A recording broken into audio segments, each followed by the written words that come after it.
faudra malgré tout attendre les prochaines élections pour confirmer le nouvel équilibre politique de la France. 18h04 sur Studec Web, la suite de votre journal avec Nausicaa Ferro et Alexis de la Fléchère. On ouvre la page internationale.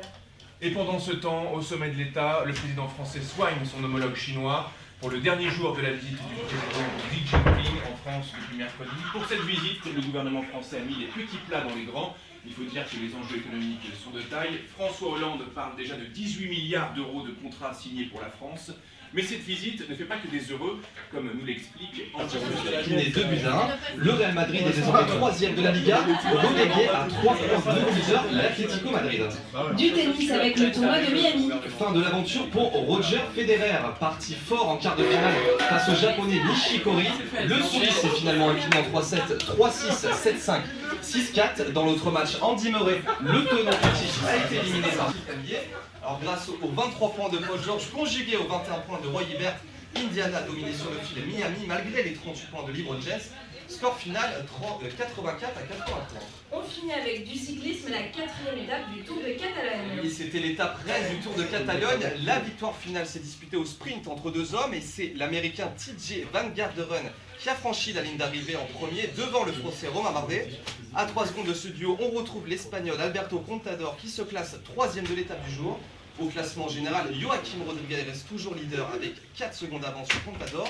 Le premier français Romain Bardet remonte à la 4e place du général à 10 secondes. Merci Jacques, il est 18h13 sur Studec Web. Sans plus tarder, on passe au portrait du jour avec Florian Delattre, très inspiré aujourd'hui. Bravo!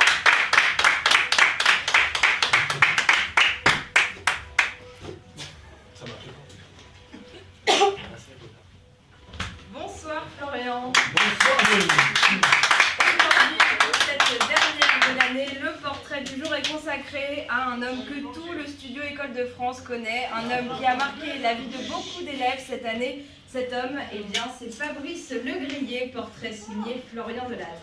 Pour tout dire, l'histoire de ce grand homme débute en juin 2000 où il sort du studio École de France diplômé.